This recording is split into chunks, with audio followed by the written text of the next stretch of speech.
Thank you for joining us today. This is Pamela Passman from the Center for Responsible Enterprise and Create.org. We appreciate you joining us today. We think we're going to have a robust discussion on trade secret protection. I just want to remind you that there's a chat function. Should you have a question, please just type it in on the left corner of your screen, and we'll be able to answer that. We'll pause after a few slides and answer any questions that are outstanding. So please don't hesitate to write your question as it comes to you and not wait until the conclusion of the presentation. We'll also have time after we conclude the presentation of slides to answer additional questions, but we're pleased to answer them along the way as well.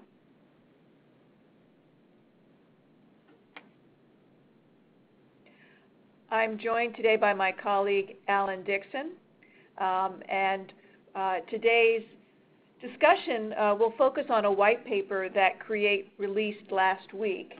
The white paper is entitled Reasonable Steps to Protect Trade Secrets, Leading Practices in an Evolving Legal Landscape. The white paper is available on our website, www.create.org, and we hope you'll have an opportunity to review the white paper, share it with your colleagues, and we welcome any feedback you might have. We also just want to highlight our disclaimer. The topics discussed during this webinar are for informational purposes only and not for the purpose of providing legal advice. You should contact your attorney to obtain advice with respect to any particular issue or problem. The agenda outlines the topics for discussion today. I'm going to talk generally about trade secrets and the challenge of trade secret protection, and then delve into the growing legal consensus around the requirements to take reasonable steps to protect trade secrets, and of course specific examples that courts have reviewed of what are reasonable steps for trade secret protection. We're also going to highlight the different ways that we see companies approaching what we consider the important 8 process categories for how to protect trade secrets. Just by way of background, Create's mission is to share the leading practices on how to protect intellectual property and trade secrets, and also how to prevent corruption in a practical, scalable, and cost-effective way. The issues of IP protection and anti-corruption are, of course, 2 separate issues, but represent 2 key enterprise risks for companies operating globally.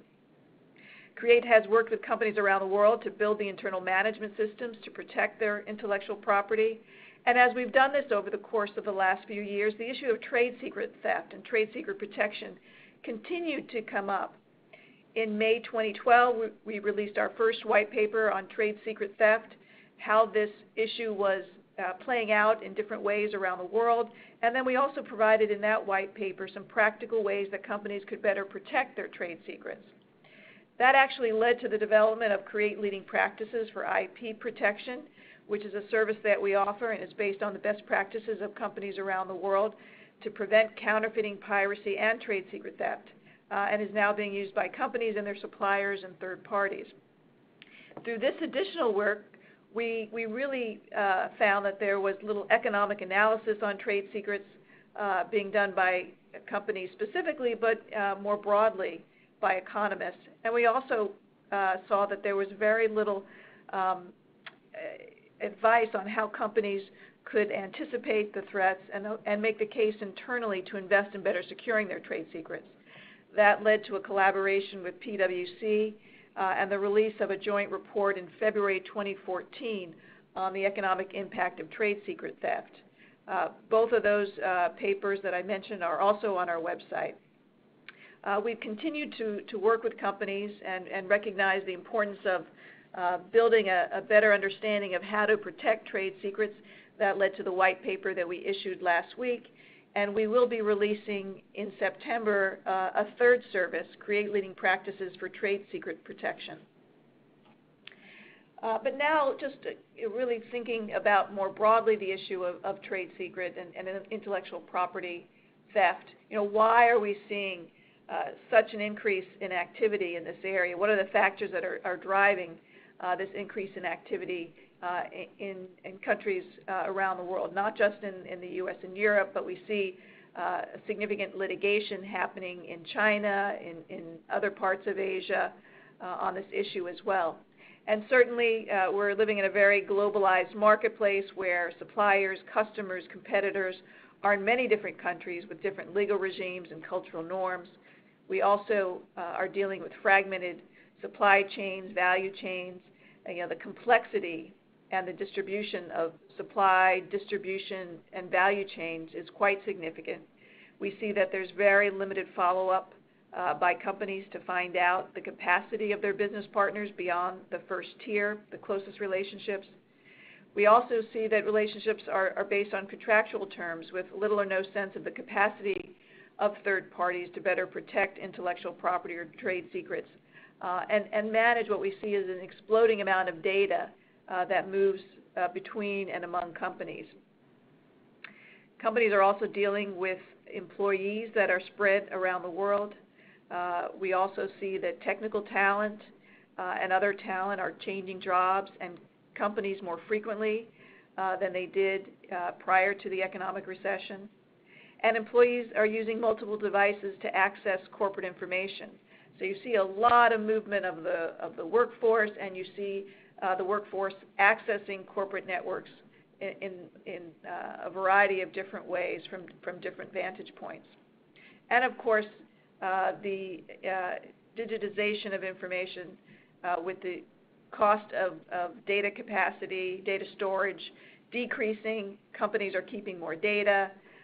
They're storing it in ways that have very few access controls. So there is little discrimination between who can access what information in many companies.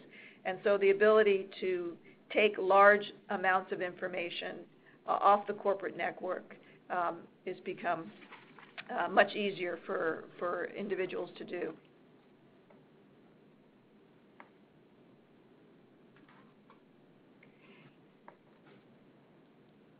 The Sony breach had, I think, a few different impacts, and in many ways was an inflection point for companies.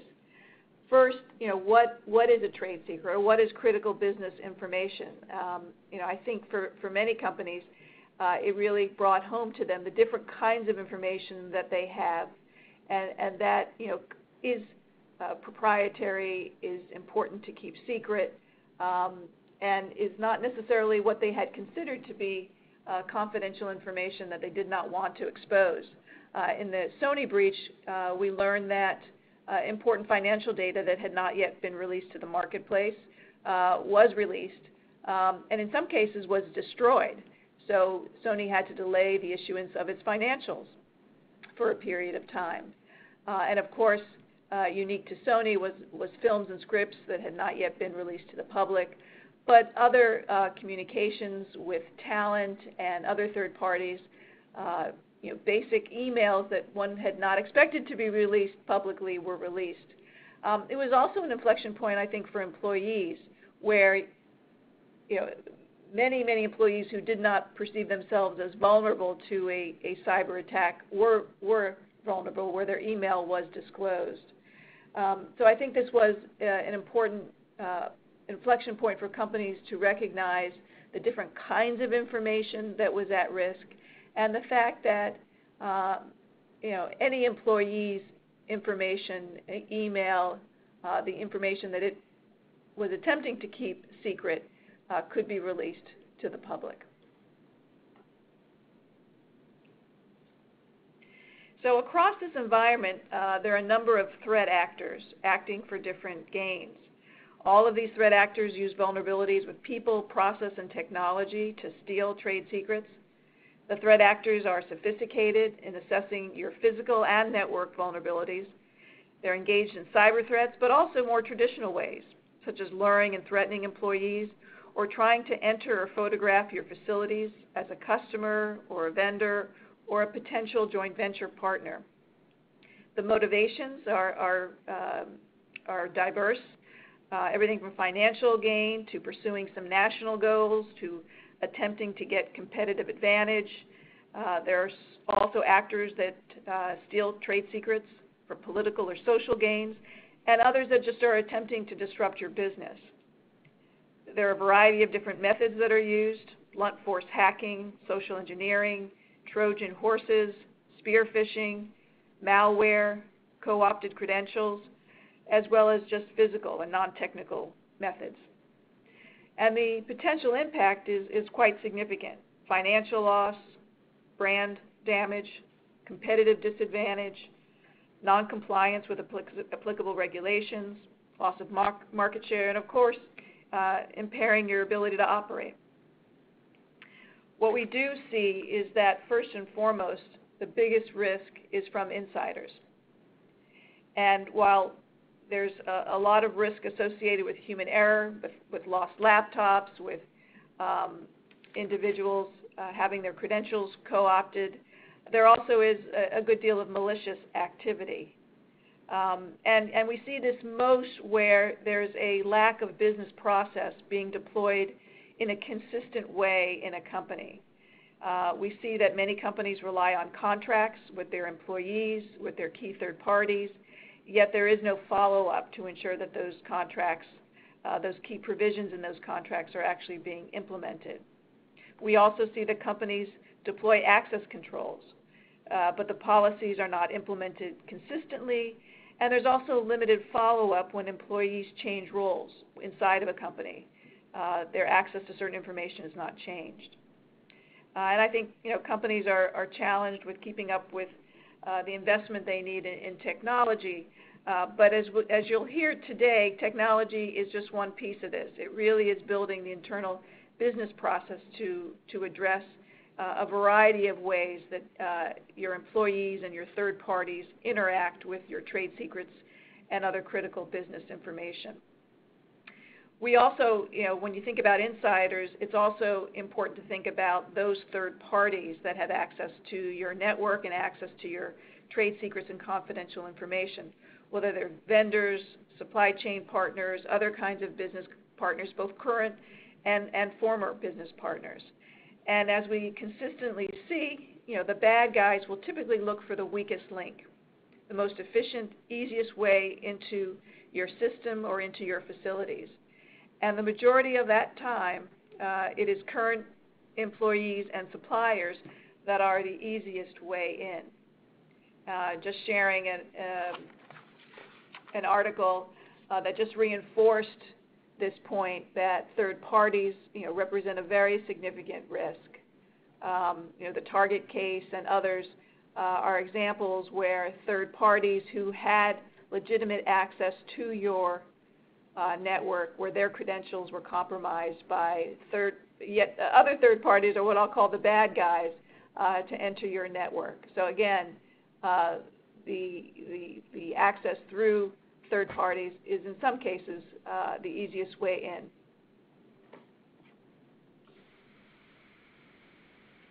Let me just pause here and see if there are any questions. I know a few people are still challenged with audio. Please let us know if you're having a problem with the audio, and we will try to address that. If you're using a cell phone, you should be able to use the numbers that we've provided for toll-free access to the audio portion. I'm now going to hand it over to my colleague, Alan Dixon.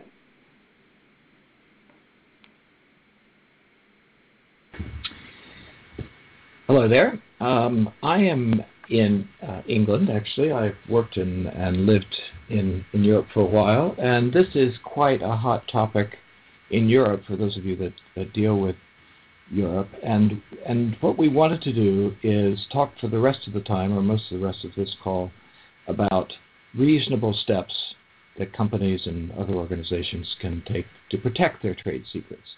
Now, why is this important? I mean, obviously, as Pamela was talking about, you have valuable information. You want to protect it from leaking out or from just being accidentally disclosed or from some of these threat actors I was talking about.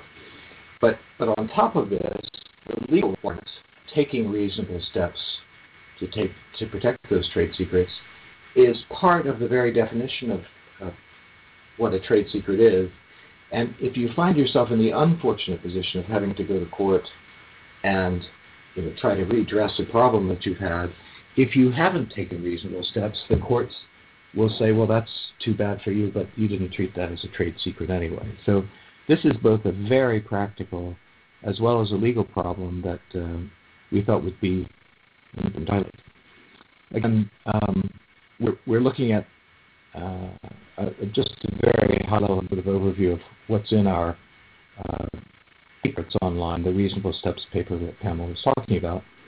You can look from create.org and you read all the details about the things we found about what courts and national laws and practical practice have been taking place in this area. We also will refer to some parts of the Pricewaterhouse Create study about what the problem is, and also how to treat this as a risk management and a risk assessment problem. Again, as Pamela said, I think a lot of the companies I've worked with and a lot of the companies we've talked to as part of Create have taken a very reactive approach to problems in this area. If somebody hacks your system, there's a crisis, the CEO is jumping up and down, and you have to do something obviously right away. Maybe there's a deal on, maybe your company is being sold, and there's some due diligence or some other analysis. But a lot of the time, a lot of companies just treat this as something they hope won't happen, and when it does, they're left really scrambling to try to get some of these systems in place. So the Create PwC report really looked at how do you assess what your risks are, what your valuable intellectual property and trade secrets are, and what areas do you need to sort of assess and rank and address in your own company. So we're going to start here by talking about the fact that this issue of reasonable protection of trade secrets is a growing international trend. I'm looking on the line here. I see a lot of you are in the U.S. I just saw someone is in Brazil and is logged in and joining us today. But a lot of countries now have laws that require you to keep your trade secrets confidential, subject to reasonable steps to protect. I'm sorry, was somebody asking a question here? Okay, if you have a question, by the way, we do have this chat feature. If you're logged in online, you can type the message, and we're happy to take questions as we go along. So the WTO actually has put in place, and for all the countries that are members of the WTO, a definition of trade secrets that requires a company to take reasonable steps in order to benefit from those protections. And of course, the U.S. has had state law for a long time that did that, and a growing federal practice, particularly with the International Trade Commission, but there's some new laws on the books or being discussed to be put on the books at the federal level, something that's gotten a lot of attention in Washington that the Congress has been looking at. As I mentioned, the EU is looking at a proposed directive that would very specifically have the test of reasonable steps to protect the trade secrets. We already have in Europe actually 4 countries that do this already. China has a reasonable steps test, and you can see on the slide here a number of other countries all over the world have already implemented this. So the steps that you're taking in your jurisdiction, if you have this test or if you want to protect your trade secrets more widely, is increasingly including this question of reasonable steps. Have you taken those? Some of the countries actually, and you can look at the details in our report, have even more specific lists of things that you might need to do. So Russia has a requirement that you implement what they call a regime of trade secrecy, and there's some specific things, again, you can look at paper, that they would be looking for that you'd be doing inside your company if you're going to get their legal protection for trade secrets in Russia. Japan traditionally has more stringent standard secrecy, and again, you can see more details in the paper. There's been recent legislation there to try to clarify some of this. And even in some of the countries that don't have the same test, the UK, where I am, and Australia and some of the other Commonwealth countries, typically have not had a specific requirement like this. We've had a law of confidence, as called, and what this has required in the past has been that the circumstances under which a trade secret is disclosed, or any kind of secret is disclosed, determine whether a court thinks that it was meant to be kept secret. But of course, what the circumstances are, have you put in place a contract? Have you restricted access to this information to other people? Have you put IT or physical security requirements in place? The facts and circumstances around what you're doing to protect those trade secrets, even in the countries that don't have this test yet, are looked at in pretty much the same way to say, well, you didn't take sufficient steps here, did you? Why should we give you legal protection? So again, this is a hugely important thing to keep in mind as you're designing your system.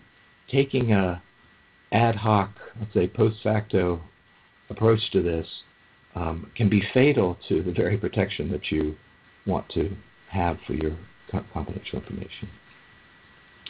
I'll just stop here and see if there's any questions, particularly about the sort of trend in this reasonable steps being the test that's going to be used in many, many places in the world. Any questions on this before we go on?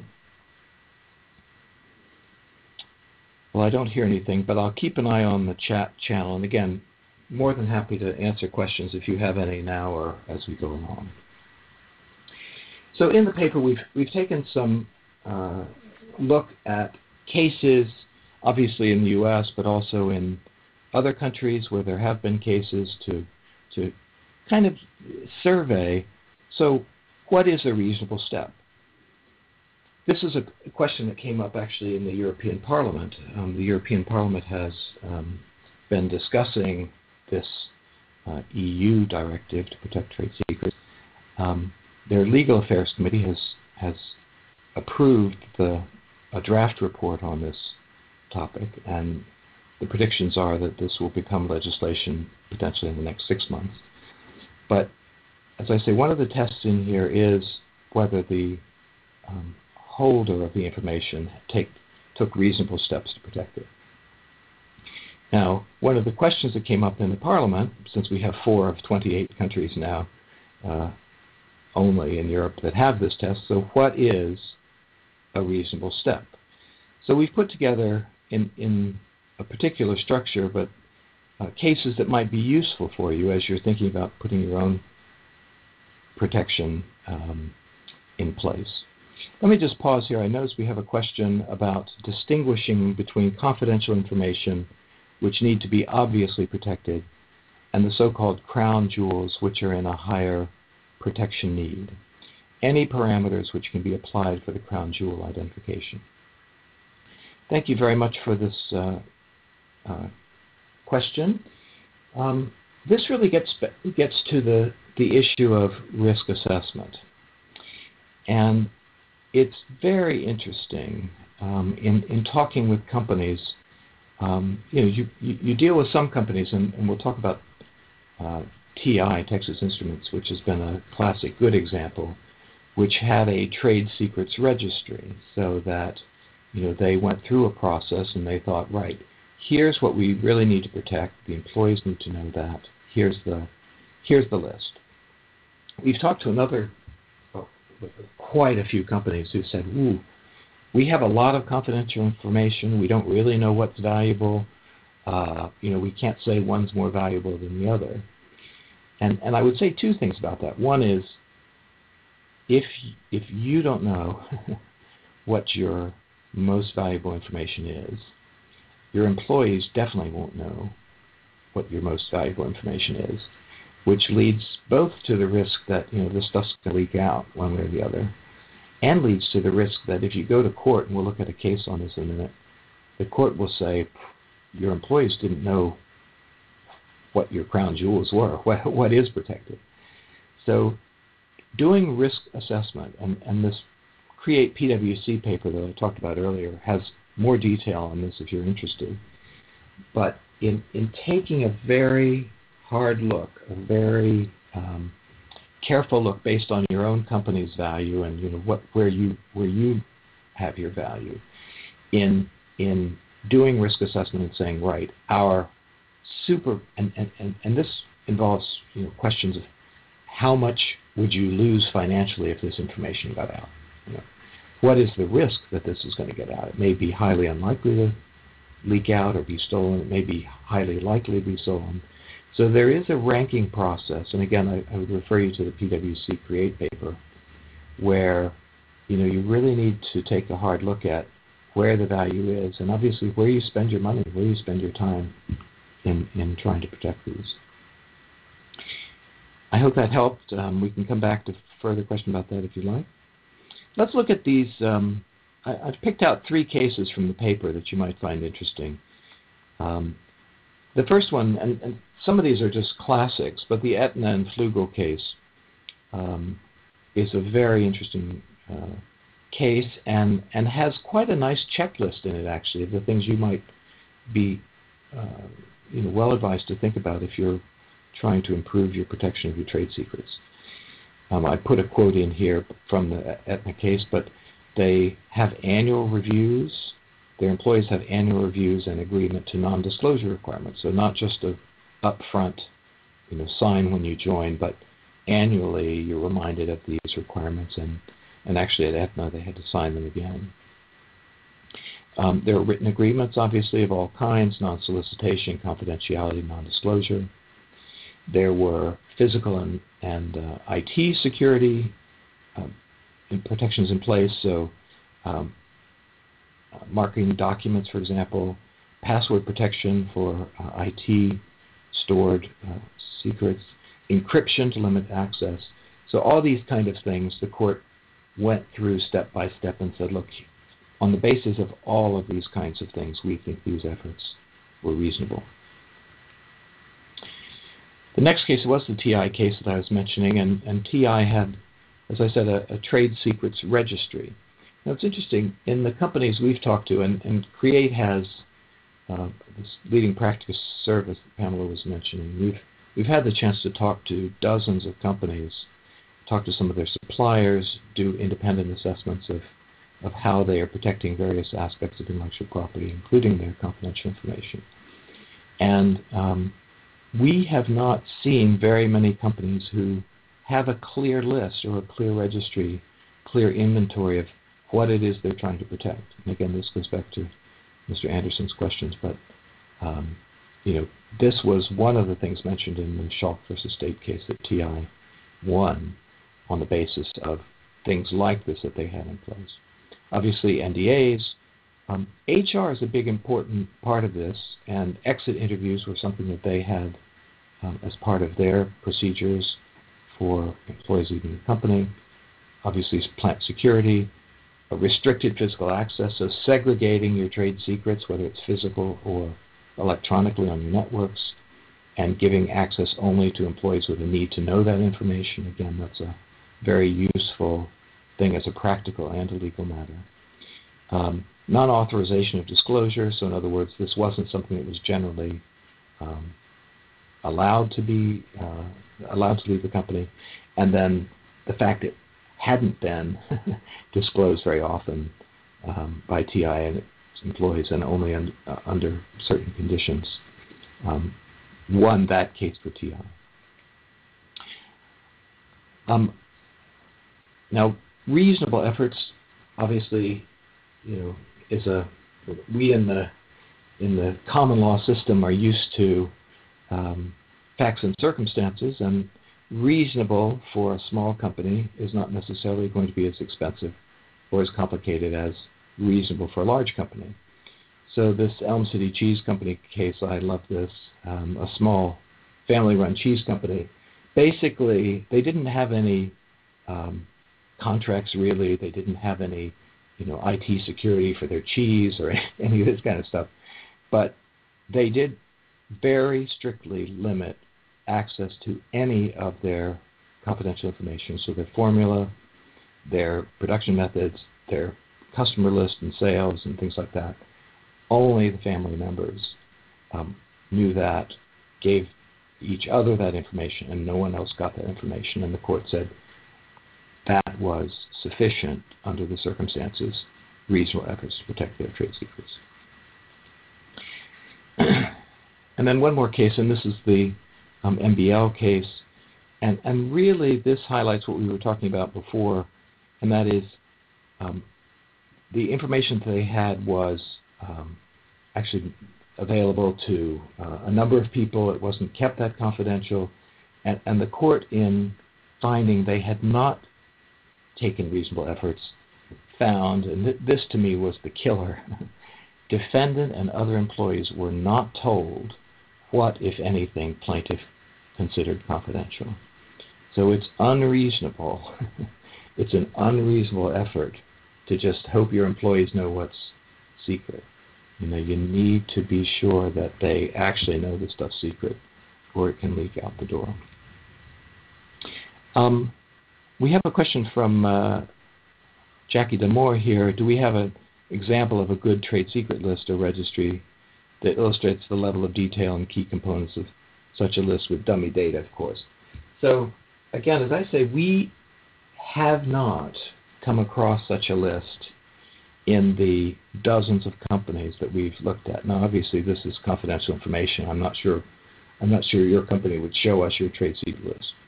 We have put in our one of our other reports, which I haven't mentioned yet, but we've done a report on enterprise risk management, which looks more broadly on how to assess risks like that, sort of model provisions that you might think about. Our enterprise risk management paper does have a sample register, and if you look through the other papers we've talked about today, we've got samples of various things like this in there. So I hope that's of some use to you. Any questions so far? Just take a quick break. All right. Well, please do keep those cards and letters coming in on the chat line here. Let's look next at implementing trade secrets, and I'll talk a little bit about how CREATE and PwC have been looking at this and talking to companies about assessing and protecting their trade secrets. So as I said, the study and the report we did with PricewaterhouseCoopers really looked at this element of risk management. Now, I found in the companies I've worked in and worked with as a lawyer that risk management, enterprise risk management, is a popular topic in some parts of companies. So if you talk about bribery, for example, how to protect your company against bribery, doing enterprise risk management of where those problems are likely to arise, either internally or with your suppliers or with other partners, is a fairly robust area. I mean, there's legal requirements to do this kind of risk management. I know a lot of companies look at enterprise risk management when they're doing other kinds of compliance things, labor, for example, or quality control or things like that. But one of the things that we have outlined in this paper, and that I think you'd find really interesting, is taking these things that we've learned about risk management and applying them to trying to protect your confidential information. So we have a 5-step process for risk management. Again, lots more details in this paper that we don't have time to go into, but really the steps of identifying what are your trade secrets, which is a very hard question for some companies, actually. Taking a look at the threat actors, number 2, of the sort that Pamela was talking about. Then doing a ranking. What are the most valuable trade secrets you have? Which are the most likely to be taken? what is the worst damage that is likely to occur if one of these is taken, and doing an economic analysis on this. So again, this is very common in other areas. We think this is hugely useful in the trade secrets area just because any company, whether you're a big company or a small company, only has a limited amount of resources to spend on any one issue. And this is really a way of both sort of identifying where your risks are and also spending your money and your time well in designing your system, because really focusing on the most valuable crown jewels, as somebody said here, and the risk areas you have is a good way to start to develop a program for protection.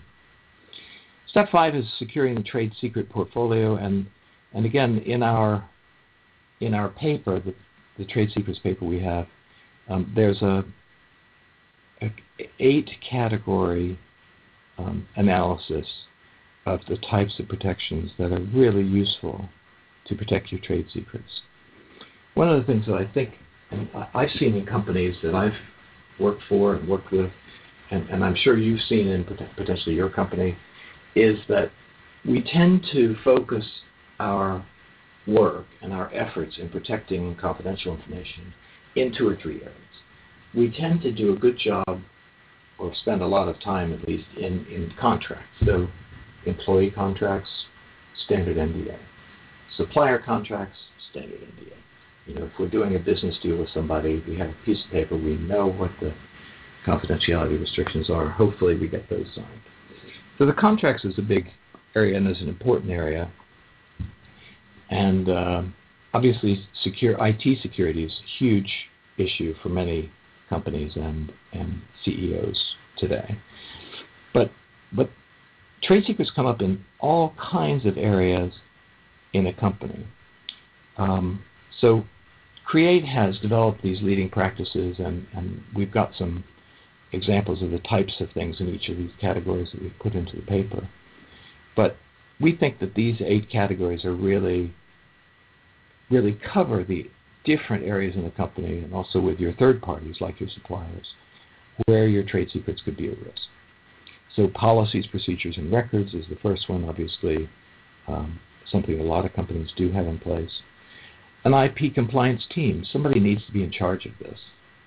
Again, if no one's in charge, it's not going to happen. and there's lots of departments, lots of groups in a company sometimes that deal with confidential information, so coordinating these kind of protections throughout your company with the groups that deal with them is really important. We've mentioned risk assessment a few times. Risk assessment is a great building block for developing a reasonable effort, reasonable step approach to protecting your crown jewels. Supply chain's another big one. I mean, you look at the Target breach, for example. The Target breach was a heating and air conditioning, came via a heating and air conditioning supplier logging into their invoicing system, that some sort of digital bug opened a hole that let whoever had developed the digital bug come in and take a whole lot of valuable information. So dealing not just internally, but with your supply chain's security, with their policies, with how they deal with their employees, with how they deal with their suppliers, really is an important part of this. Physical and internet, IT security, obviously hugely important. We've got a lot about that in our papers. Training and capacity building. Again, do the employees, do the suppliers know what it is they're meant to be protecting? It's interesting, I did an assessment of I've done an assessment on a number of suppliers and small companies. I've seen some very sophisticated ones where every employee knows what they should be doing, every employee gets trained, and if they haven't taken the training this year, they get locked out of the IT system. On the one end, it's very impressive. I talked to a very sophisticated company supplier in India who really had very good training in place for their employees. Their employees knew exactly what they needed to do. I've talked to some, frankly, American companies where I think if their customer went around the factory floor and saw their trade secrets lying around, they'd be quite upset. So really training, obviously, your own employees, your consultants, your contractors on what they need to know and what they need to be doing, hugely important. But also don't forget your third parties who may be handling your information just like your employees, quite secret, quite sophisticated stuff. The last two categories that we think are important to look at, and again, you can look at more detail in our publications, but monitoring and measurement, again, this can't be a one-shot program. You can't just wake up tomorrow and say, right, we're going to put all these things in place, great, fine, done. The crooks get more sophisticated over time, don't they? The IT systems change over time. Your business changes over time. Your crown jewel today may be not your crown jewel tomorrow. So ongoing monitoring of how your protections are working. Where is there a problem? What needs to be addressed? And then taking corrective actions, not just ad hoc. So I think sometimes we lawyers like to do things ad hoc. Something blows up on me, we know just what to do. But fixing root cause problems in our protection systems so it won't happen again, hugely important. And obviously, annually or other regular review and improvement of the protections you have in place. I see we have another question. Can you share any sources for good training material? Pamela, should I wait for you for that one? Sure, we can come back to that. We have some specific trade secret e-learning we'll talk about in a few minutes. Okay. We've also put into the paper the beginning of some checklists for the types of things you might want to consider in reviewing and in putting your reasonable steps into place for protecting your trade secrets and other confidential information. So I've just listed on this slide a high-level sort of checklist of the types of things that are really useful and obviously have been mentioned in many of these cases for what is a reasonable step. But again, I'd refer you to the report on this of the kind of things you might want to think about beyond the usual contract and IT security that you regardless of the size of your company, probably have already put in place to some degree. So that's my summary of our paper. I would commend the rest of the detail of the paper to you. We'll have our email addresses at the end of the presentation if you want to ask us any questions by email. But the chat line is still open, so please let us know if you have any other questions about reasonable steps to protect your trade secrets. Thank you, Pamela, Alan. I think this is over to you. Thank you, Alan. I just wanted to summarize some additional resources that we have. We talked about create leading practices. We have create leading practices for intellectual property protection, create leading practices for anti-corruption, and in September we'll be releasing create leading practices for trade secret protection. Each of these services has a three-step process. We have an online self-assessment that a company takes in a secure environment, secure online environment, where they answer a series of questions across these 8 process categories that Alan identified and spoke about. And what it does is it asks you a series of questions to determine the level of maturity for your company in each of those areas. We then have an independent evaluation conducted by one of our experts, and we're able to do that in different languages as needed. And that asks a different set of questions, but it goes to the same issue of the maturity of your business processes in these 8 categories that were identified. We then provide you with a summary report that has benchmarking between your self-assessment and the independent evaluation, but also benchmarking against other companies that have taken the service. We also provide you our observations and our recommendations, really a roadmap on how to prioritize how you mature your internal processes. We've also developed guides and other resources for helping you implement those changes. We do have some e-learning. We found that there's very little e-learning in the area of intellectual property protection, so we developed 2 15-minute e-learning modules. Each are really for broad use across your employee base. The first one is an introduction to intellectual property for your employees, and then summarizes really what their responsibility is as an employee to protect your intellectual property. And then a second 15-minute module that is specific, what are trade secrets and what's my role as an employee to protect my company's trade secrets as I enter the company, as I'm employed by the company, and as I exit the company. We also have been working with companies directly in helping them implement our recommendations, as well as opportunities to help them train those individuals in the company that will lead in these areas, as well as more broad training across their organizations.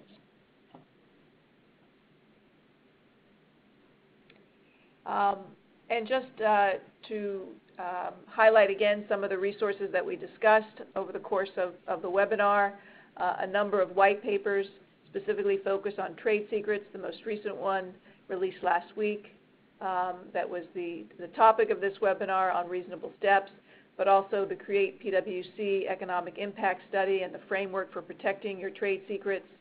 The first paper we did in 2012 on the different ways that trade secrets are misappropriated and steps companies can take to protect them.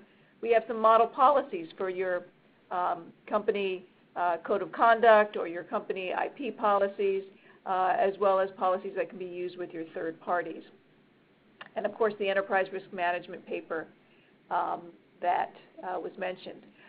Create Leading Practices is available in Chinese, Spanish, and Portuguese. The papers that I've mentioned are all in English with the exception of the PwC report, and the first trade secret report is also in Japanese. The e-learning is in English and Chinese. I'm just answering some questions that have come up.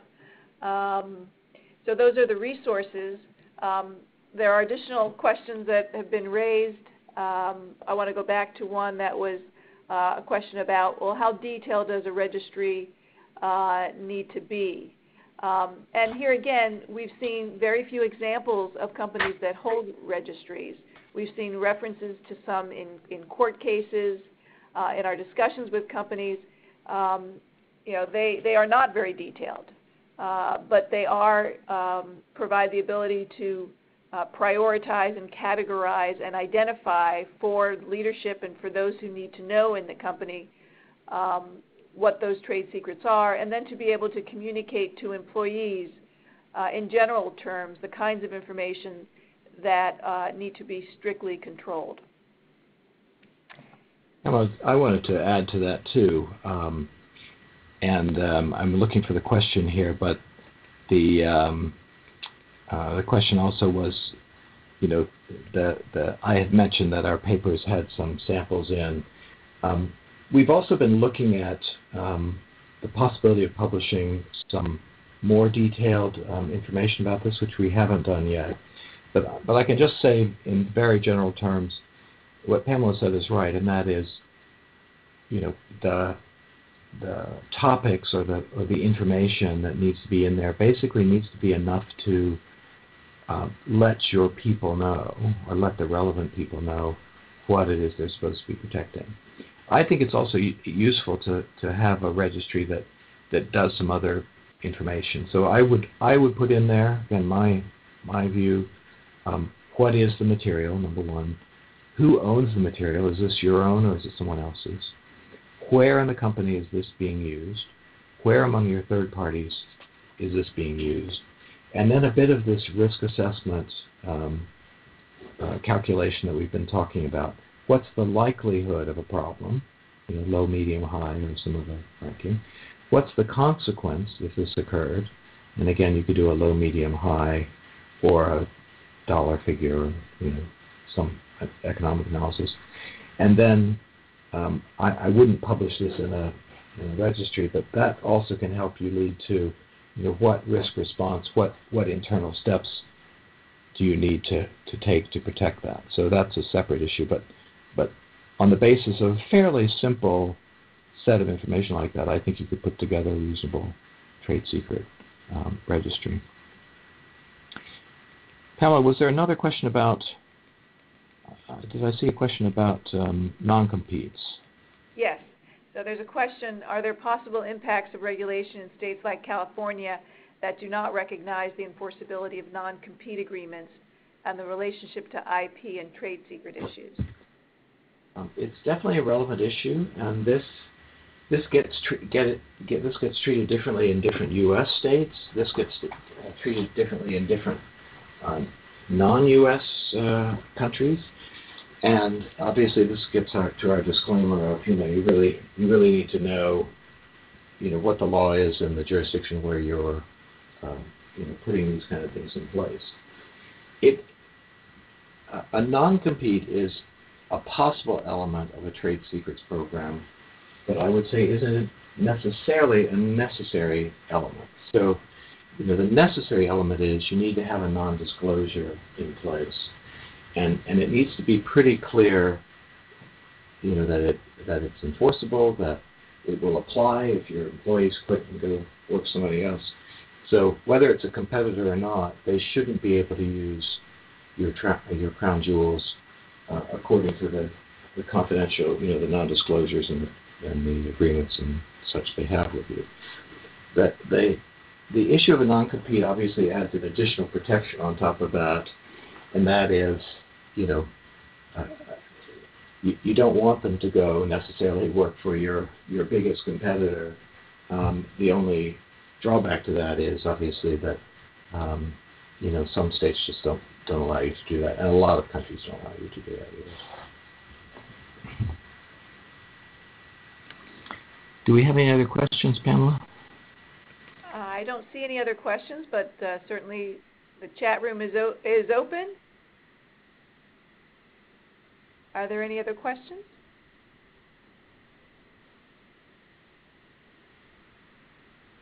This webinar has been recorded and it will be posted on our website if you or your colleagues would like to view it. We'll also send around to those participants the slide presentation, so you have that available again to share with your colleagues. We've also posted our email addresses. If you have any further questions, we'd be pleased to answer them. And again, we welcome your feedback on the Reasonable Steps white paper that's available on our website, as well as any feedback on this webinar. Thanks very much for your participation today. We appreciate your interest in these issues. Thank you.